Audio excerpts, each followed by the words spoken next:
Manchester United 2, Tottenham 0.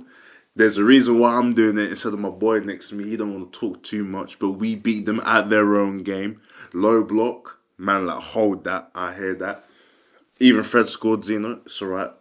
Moment of silence for the pain.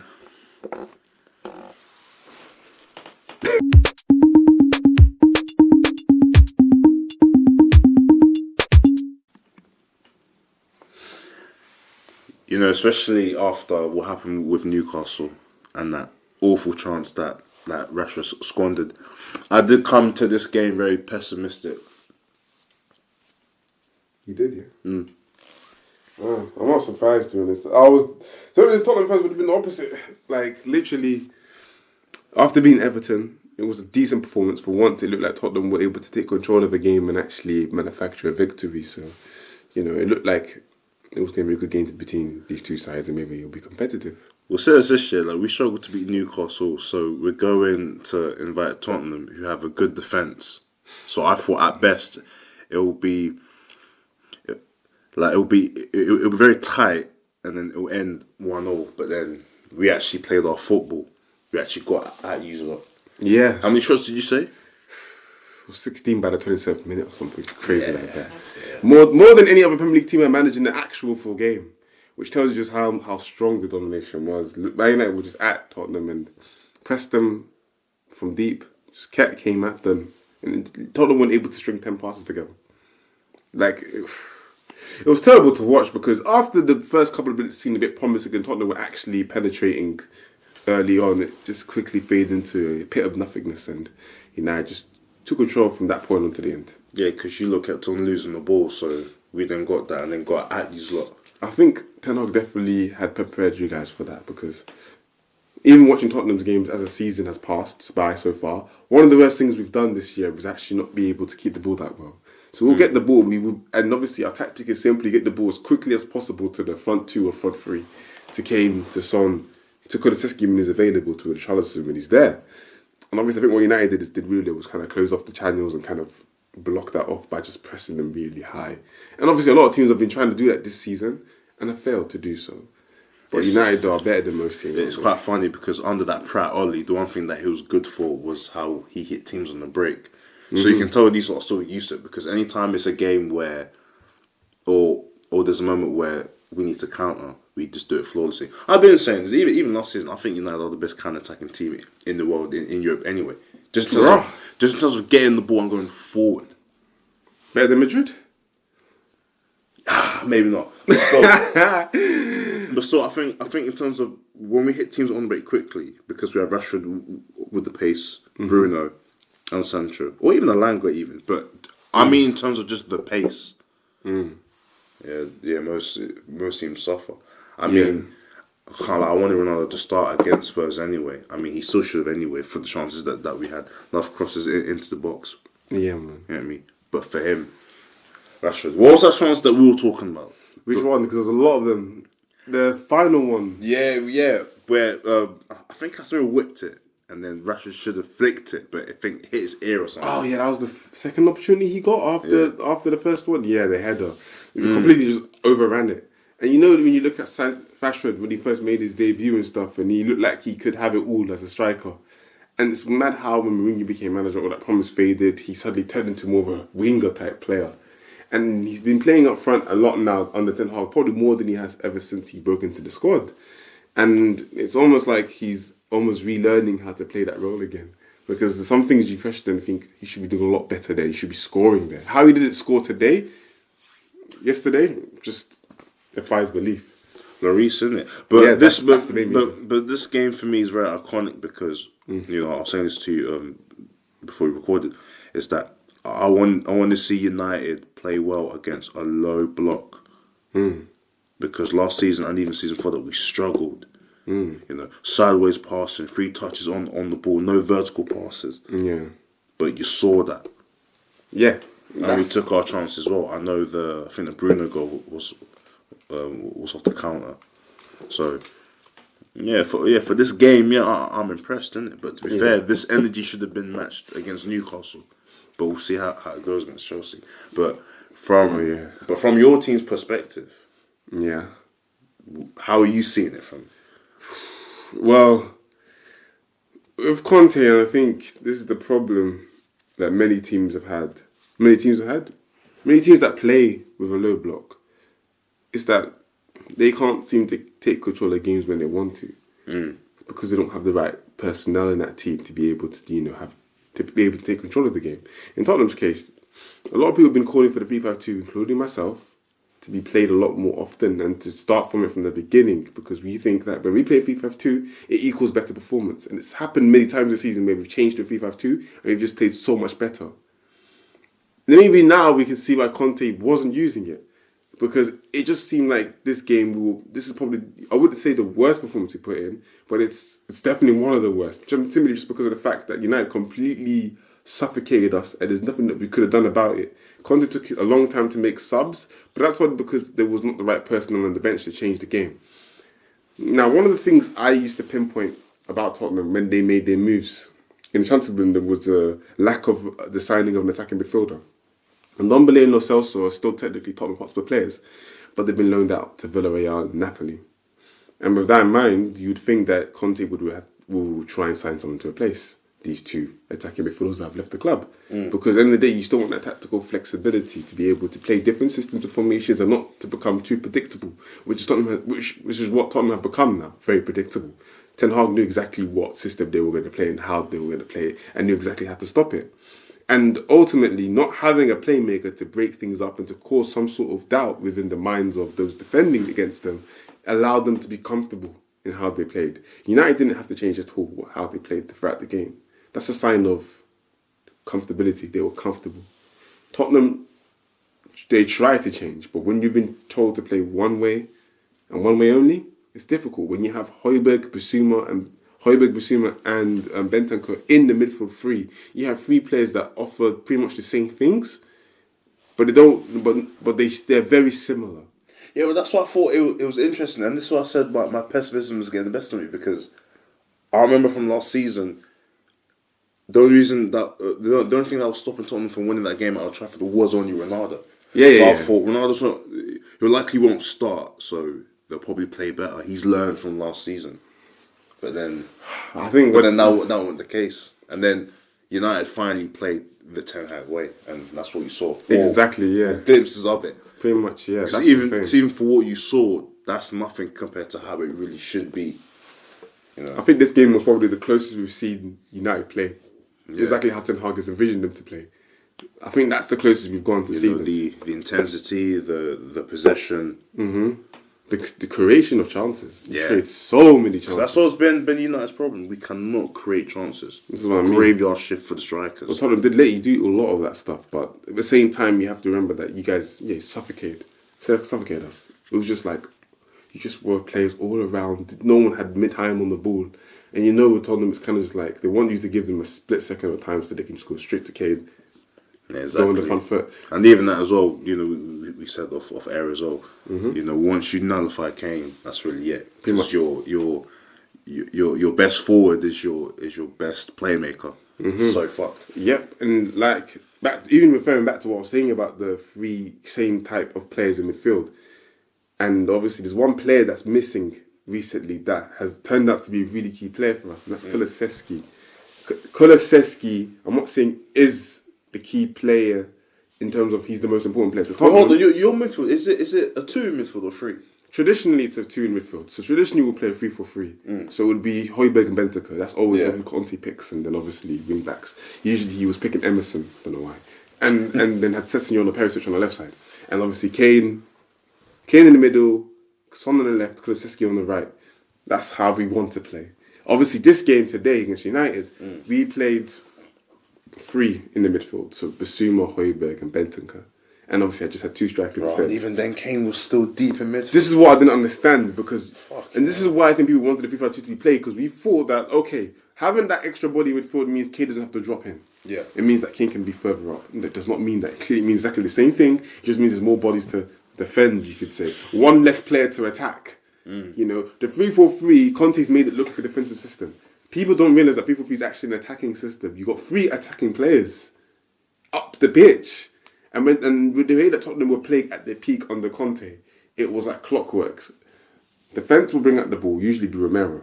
Romero will bring out the ball. It will reach Højbjerg or Bentancur. Højbjerg and Bentancur straight to Kane or to one of the wing-backs. The wing-backs will then find Kane or the midfielder will straight to Kane. And then Kane will then find Son or Kulusevski. What was happening there and what made Tottenham a bit more different was that when they stopped Kane, Kulusevski was still there. Kulusevski's the other creator. So the ball will go to Kulusevski instead. Kulusevski will then create chances and eventually find Kane or find Son. So the harsh reality of it all is that there was no outlet. United were easy; it was just suffocating them, and there's nothing that Tottenham could do about it. And Conte, for some reason, took his sweet time to make changes, and those changes didn't do much anyways. It was annoying to see because you could see exactly what was going on and why it was happening. Kane was just absolutely silent. The midfield, Fred and Casemiro completely just locked it down in that part, and they just outplayed the three that were playing there. And guess what? Those three midfielders that United played offer something different. Fred's got the dynamic, tenacity, box-to-box attitude. Casemiro, he sits back. He can. Casemiro, he sits back, protects the four at the back. Martinez and Varane didn't have to do anything much. And then you have Bruno, which proved to be the difference in this match. Yeah, exactly. Because he was an attacking presence that linked the midfield to the attack. It's really that simple. Football can be simple in how it's described, but the execution can also be simple. If you have a specialist in each role and everyone knows what they're doing, to your point, you know, and what I like about Casemiro, which should be spoken about more, is if you look at the donkeys that we've had in the Holden area, Casemiro it's just second nature, you know. The touches. And fair enough, I think he made like 2 bad passes, but that's right, isn't it? But what I like about him, he just knows what he's doing, and the whole team is comfortable now because they have someone in midfield like him, because they know, like he knows that he's always available for a pass, for a ball. He puts in the tackle. And I'm surprised that he actually has a good shot on him, because I think it was either Newcastle or one Europa League game. A shot like that, but it hit the crossbar. Oh, so, yeah, he had a really good shot in this match as well.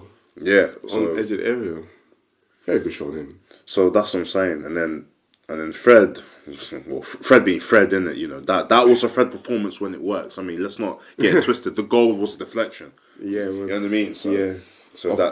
But I think the one thing that personifies Fred here was when I think the ball came, and I think he nutmegged the Bentancur or something, but like he did a nice little trick and he dribbled on with the ball. And I was saying, Fred, just lay off to someone. He messed up. I thought, see, that's you to a T in it. So I'm just glad that we rolled the dice and we got the good Fred and Bruno.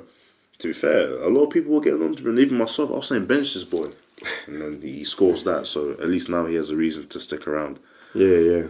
A lot of people are saying that he was the best player on the pitch. Yeah, this game, and to be honest, it's ironic because we could add Bruno in our team, but we chose not to because he was too expensive. All those years ago, and we ain't talking about Ronaldo as well, man. So let's keep that moving. We're not like them other shows. We're not talking about a guy on the bench. No. So what if you walked into the tunnel all them panning shots, 10 on the bench? I don't care. I don't freaking care. Good grief, I don't care. Yeah, it's Ronaldo in it. Like I said, PR's unmatched. Clearly, man, it's a fetish at this point. They got cameramen literally recording the whole game. It's actually mad. Yeah, you're here to watch the football, man. You're here to broadcast the football, but hey ho, man. You want to add storyline and make it more dramatic as well, I guess. And when you put Ronaldo's name into it, anything becomes dramatic. Anything. But the harsh reality of the situation that he's not right to be playing right now, and players are deserving of a spot right now ahead of him.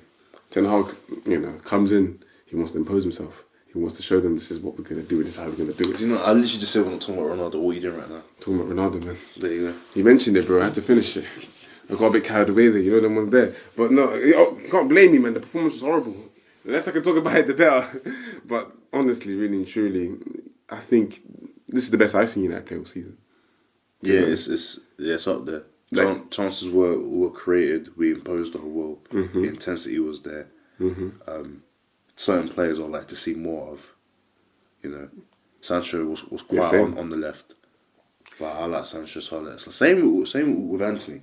I feel like what you see with Anthony is literally raw form, similar to like Ronaldo. Not in potential quality. They're trying to compare to Ronaldo. I saw in the commentary. Actually. Nah. But it's you see it though, because when Ronaldo first, and I'll say it again, I'm really not comparing the two. When Ronaldo first came, he was doing all those tricks and that, and still getting hacked and off, but he was doing a lot of the tricks. You know, and the dribbling was decent at best, and then he knew when to do the tricks. He knew when to take on certain players. Yeah. I think with Anthony, people bang on about he's very one-footed and what, you know. I think he needs to either use his weak foot to quickly get on to his preferred foot. If you know, you know. And as well as he needs to, similar to Sancho, because if Sancho gets the ball, he runs at you at a decent pace while obviously doing the step of his to give a forward pass to a forward. Yeah, that kind of set was familiar with Dortmund and Haaland. I think Anthony needs to incorporate that, because if you see it sometimes, he'll get it onto his foot. He'll dribble not aimlessly, but kind of just away from the box rather than going in there with conviction to put in the cross or to cut in and shoot. Yeah. Though that being said, he had a great chance. I think the first 10 minutes of the game hit the post. But but no, I'm impressed with Anthony. I'm glad he's scoring goals as well. So at least people can't really get onto him like that. But, not right now, yeah. But I promise you, he'll reach an even better form next year. But it's a good adjustment season for what I'm seeing from Anthony. So yeah, I'm not surprised about his performance. Yeah. It sounds like a bit more positive with Anthony than they do with Sancho. It looks like he's going to probably adapt a bit quicker. Sancho's been a bit slow. But what's good is that Ten Hag continues to give him chances, so eventually he will come good. Yeah, that's his guy. That's his guy. I think he likes him. He likes what he offers. And now he's got two wingers on that side that are very similar in profile, so they'll be able to carry out what he needs them to do. You know, unlike Tottenham, I don't know what Conte's trying to do right now. You know, I get it because I've seen him and I've seen him with Chelsea and I've seen him win. We just have the team spot. Yeah, but even in your case, so I don't think you should really get too worked up about the results. And I'll say this again: three games in a week until the World Cup. So yeah, man. There's no time to. Yeah, that's what I'm saying. There's so many games. When City made us hold six fingers, it was like this, innit? But it's like we literally got a game. Like we literally got. I think that helps you soon. Yeah, it helps because you don't dwell on the result too much. Yeah, you go straight to the next. They're coming. This is why this is interesting, because basically how many points can you rack up until the World Cup, and I think that will determine people's positions in the league with top 4 relegation and even the freaking title. So we'll see. Who do you have next? We have. It was in my head. I do not know who we have next. Give you a minute. You guys have Chelsea, right? We have Chelsea, and see, already my attention is towards that. Two big games like that in the weekend, that's mad. That's what I'm saying. So, for me, a bonus. Who is it? It's Newcastle. We've got Newcastle. Home away. Home. Yeah. So I don't know, man. Newcastle were the first team to beat us in our new stadium. Joe Linton scored the winning goal as well. Yeah. You know what? Back when he was a striker, innit? But no, you guys got two big games, and I think actually Chelsea are in a good place right now as well. So we can very much get beaten by Chelsea. We can get battered by Chelsea. Battered. Listen, United. Yeah, listen. I still have my wits about my team. Don't get it twisted. Yeah, true. At the same time, though, I think we can lose that, draw that, or win that.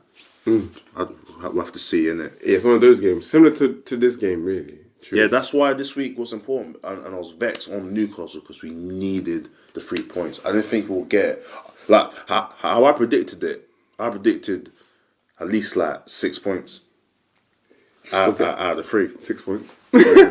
True. And you beat the two teams you kind of weren't as expected. But I thought, but I thought it would be the 2 draws from Chelsea and Tottenham, but the win was at Newcastle. So when we drew against Newcastle, I thought, how the hell can we beat Tottenham? We did, so yeah, you're right. But yeah, we'll see with Chelsea. Yeah, Tottenham was more of a guarantee than the Newcastle game. I can't lie to you. As it proved to be by the performance. Yeah. But obviously on paper you're thinking Tottenham should be a loss or a draw. And the momentum you had previously, innit? But I've not been checking on Tottenham. But yeah, I thought you lot were really going to be improved. Well improved from last season. The thing is, it's weird because when you look at the results, we look like a better team than we were last season. But if you look at the performances, we're much worse. When I was watching Tottenham last season, You lot grinding out more results than that. we're grinding up results, which is a good sign of a good team. And obviously, people want to look at a negative way and say we're playing ugly football and all that kind of stuff. But you guys don't realise Conte plays ugly football. This is what he does. And now, when people then refer to why didn't you give Mourinho the same kind of slack? There's a different way. There's a way of doing it. Mourinho, when things don't go his way, has a thing where he complains and he blames everybody but himself. And I think that's why Mourinho has such a beef with the media, for example, and why he falls out so badly with his team. I kind of want to see him be a bit more, okay, this is my team, so this was my plan, can't let them down. He does that once in a while, but there's too many times where he's kind of a bit petulant, he just goes like this, says stuff. And even then, the way Tottenham played under Mourinho was like they didn't have a plan. With Conte, their plan is crystal clear. You can see what they're trying to do. Unfortunately, it makes it obvious for teams to stop Tottenham. But at the same time, at least when you watch Tottenham, you know what they're going to do. With Mourinho, there's obvious identity. Exactly. There's more of an identity compared to Mourinho. It was just like, okay, we're parking the bus, we're hoping to get on the counter and do something. You know, obviously, I feel like that's maybe not how Mourinho wanted to play, but that's what it turned out to be on the pitch. Yeah. You know, I feel like he wanted to probably play a bit more progressive. A bit more like Carl Conte's kind of got Tottenham. But that was like his shtick when he first signed, didn't it? That he learned from his mistake at United. And now like you're going to sit and attacking. Yeah, but and that's how it started off as well, which is so funny. We were ripping teams 4-5-0 when he first came. I remember that bullshit bit he said on the documentary when he was saying, you know, I have better players here than I did in Manchester. Yeah, man, that's why they give you P45. And we were top of the league under him, though. Yeah. And we reached the cup final under him. So you know, he didn't even get to manage. Yeah, for real. I don't know why we thought Ryan Mason was more worthy of than Mourinho. He's the only one that I could have believed in that moment in time to pull off a victory over Man City. I was kind of confident, you know, before he got sacked. Because I know Man City don't play well against us. They do play well against us, but they don't get results against us. We always find a way to beat them or to draw. So I was confident, and then I heard it was sacked, and I was like, all right then, will I even watch this? I don't even know if I'm even going to watch this. Unfortunately, I did watch this, and it was painful to watch. It was like watching Mourinho Pound Stretcher edition. It was much worse. It was just like a lower scale version of what Mourinho was doing. But, you know, that period is over. And obviously people might miss Pochettino because he played nice football and that kind of stuff. But unfortunately, he didn't win any trophies. And he wasn't backed. So when the team started to fall off a cliff physically, he was done. Conte's come through now. And they backed him, which is good. But clearly this team needs a lot more work. Top 4 is still within reach, but for people to say that Tottenham are title contenders, I don't think we had the facilities for that. I don't think so. You never know, man. Yeah, I know, because Arsenal are top of the league. Yeah, exactly. Yeah, I know. But Arsenal have Odegaard and Fabio Vieira. I'm saying, so this league is so unpredictable. So I think for me, I can only take things seriously after the World Cup. You know. Interesting. Yeah, because you know the players, bless them, they ain't getting no rest after that World Cup, and then they're straight into it again. So that's when teams will drop and certain players are coming back later and that. You know, so we'll see from there, innit? So like physical conditioning at that point. It's a battle of attrition.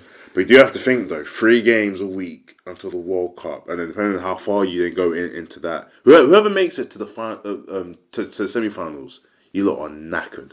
You lot are gonna be finished, and then probably from like next spring, enough muscle injuries and that. I just hope that them man get good rest in that. Because man. Imagine high intensity football, especially in the Premier. High intensity football, essentially for the whole year, as well as the World Cup. It's effed. It's crazy. Because it should have been. Then you got Champions League and all the other competitions. Yeah, these lot are running. Even for us, like some of our players and that, I think Dalot in particular, he's played the last like 5 games. Yeah, I'm not surprised. He seemed to become a reliable player in that position. He had another solid performance in this match as well. Yeah, no, he's good. A lot of United fans are loving him right now. I know that for sure. Calling him the best right back in the league. Behave. It's because I remember when Jose signed him and he said that he has the potential to be one of the best, and we're kind of seeing it now. We're kind of seeing it. Even now, I'm seeing it. You know, he picks out players more easier now. And shit, he's even scoring goals, isn't he? You know, I know he scored 2 for Portugal. That's where you're that. So and his crossing's decent as well. So yeah, I'm happy for him. Still better than that you know, they called him Spider-Man, innit? He's just a prat from Palace, innit? But yeah, one tracker on that. I used to call him Wounded Gazelle because he used to just like gallop. And slide tackle. Yeah, literally. Nah, man, I can hear that. Clearly United are in a much better place now. You know, a much better place now. And this performance pretty much sums it up, really. You guys are really just turning it around and becoming closer to the but was. we'll see though, man. You know, if we beat Chelsea, then that's when we can talk about these things. But oh yeah, yeah. But if we draw, we're better than Chelsea though, according to the table. We're a better team than Chelsea according to the table. Exactly, man. But yeah, I'm not. But I'll celebrate for now, but I'm already focusing on Chelsea. That's what I'm saying, yeah, man. Like, in my eyes, the way I see it, we beat Everton, lost to United, now got Newcastle. That game has a draw written all over it, but we have to just see how it goes. Because Newcastle, all they've done this season is draw. So honestly, they've lost like one game this season, I think, and won like 3 games, and the rest of draws. So I don't know what to expect from those guys, but all I know is it's got to be a better performance than what I've just seen.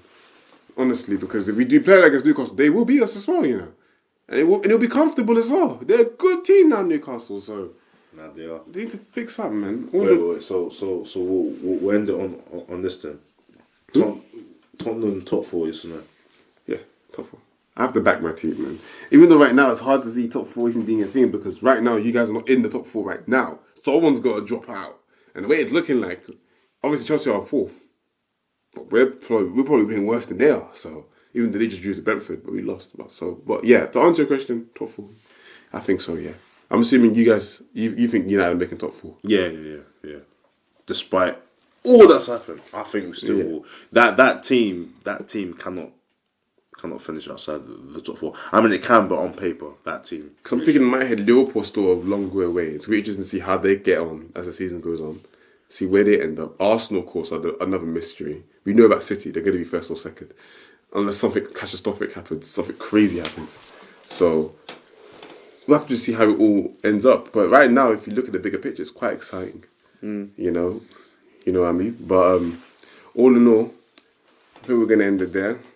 That was our reaction to the Man United Tottenham game. Overall, it was expecting to be quite a competitive game, but it ended up being quite underwhelming, and United completely dominated the show. And yeah, all in all, it's just, it was a spanking in that, man. Unfortunately. Could have been so much more. I might take a walk to White Hart Lane. You know what I mean? See where the men are at, man. I'm gonna quiet.